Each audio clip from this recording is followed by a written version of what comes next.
선거법 위반 사건 상고심이 진행되던 시간 서울 종로구에서 노동자들을 만나고 있던 민주당 이재명 대선 후보.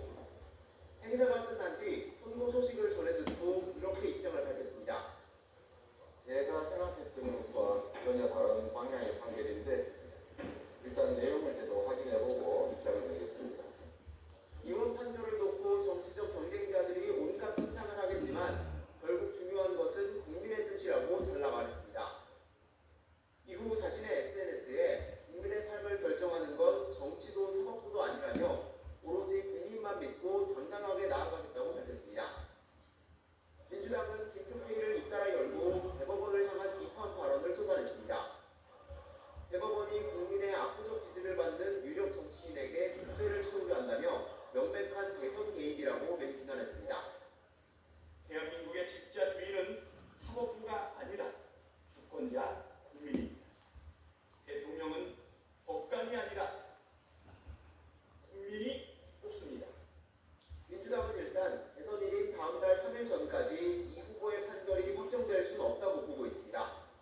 당원과 국민의 압도적 지지를 통해 경선을 통과한 후보라며 일각에서 제기되는 후보 교체 가능성도 일축됐습니다. 이번 공직선거법 상고심 판결에 내심 낙관하고 있던 민주당. 대선 한 달여를 남겨두고 또다시 불거진 사법 리스크에 충격이 쉽게 가시진 않으리란 전망입니다. YTN입니다. 반면 국민의힘은 사법정의가 실현됐다며 일제히 환영의 뜻을 밝혔습니다. 당 지도부는 물론 대선 경선 후보들도 사법 리스크가 재점화한 이재명 대선 후보가 자격을 상실했고 당장 사퇴해야 한다고 압박했습니다. 강민정 기자입니다. 대법원 파기환송 결정에 국민의힘 지도부는 사필 규정이라며 반겼습니다. 대법원이 2심 무죄 판결을 사건 접수 30여일 만에 신속히 파기하며 사법 정의가 살아있다는 걸 확인시켜줬다고 평가했습니다. 아직 흥분이 좀 가라앉지 않았습니다. 이번 대법원 판결은 상식의 승리이며 법치의 복원입니다. 국민의힘은 민주당이 책임있는 정당이라면 빨리 후보를 교체하라며 공세 수위를 끌어올렸습니다.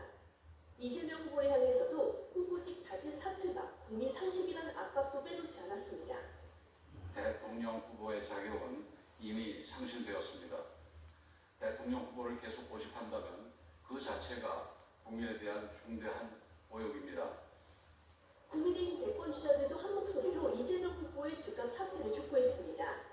김문수 후보는 이 후보가 단 한순간도 자신의 잘못을 뉘우치지 않았다고 쏘아붙였고 대한민국의 법이 얼마나 엄정하고 무서운지를 깊이 깨닫다. 한동훈 후보는 이제 선거로 이 후보를 이기자며 지지를 호소했습니다. 최종적으로는 선고가 아니라 우리의 선거로 이재명 대표를 이길 겁니다.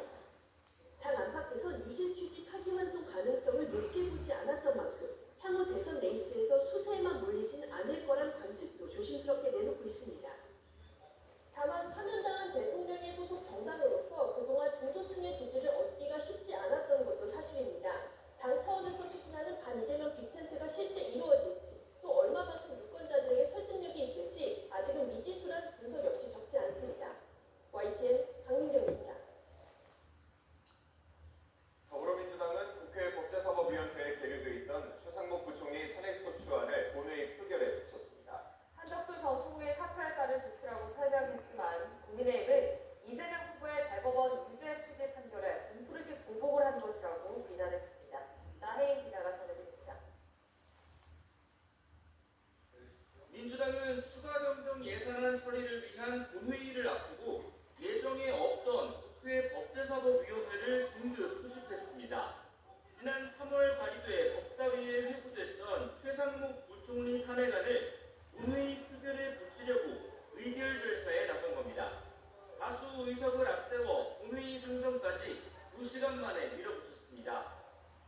대법관 후보자 이임명 상설특검 임명 절차 이이행 탄핵소추 사이에 타당성이 인정된다고 판단하였습니다. 추경안 설명을 위해 본회의에 참석한 최 부총리는 탄핵안 상정 직전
오늘 새벽 0시부터